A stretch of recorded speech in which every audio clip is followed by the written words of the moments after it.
Bonjour, au niveau de cette partie, nous allons voir la règle du prorata temporis.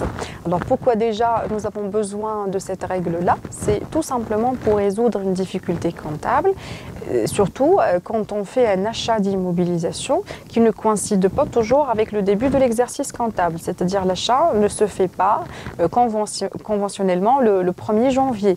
Alors dans ce cas-là, qu'est-ce qu'on doit faire quand on achète par exemple le mois d'octobre ou bien le mois de mars ou un autre mois de l'année, à part le mois pour le commencement de l'exercice comptable de l'entreprise. Alors dans ce cas-là, que faire?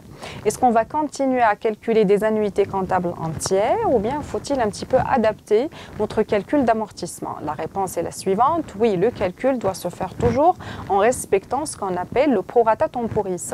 Alors le prorata temporis, c'est une expression qui traduit tout simplement l'information suivante, c'est que le calcul des amortissements doit toujours se faire proportionnellement au temps écoulé. C'est-à-dire une machine qui a été achetée le mois de mars, on ne peut pas lui porter un amortissement de 12 mois. Elle n'a pas été utilisée pendant 12 mois.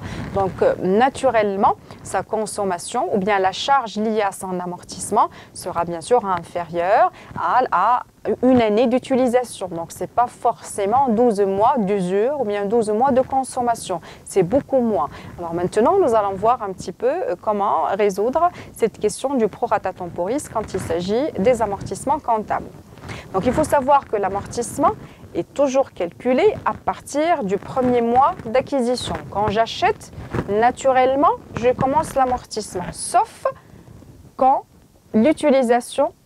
la date d'utilisation est différente de la date d'acquisition.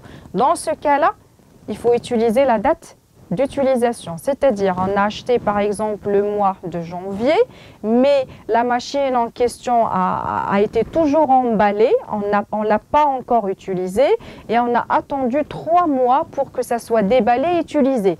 Alors dans ce cas-là, on a deux dates différentes, la date d'acquisition et la date d'utilisation. Qu'est-ce qu'on va utiliser?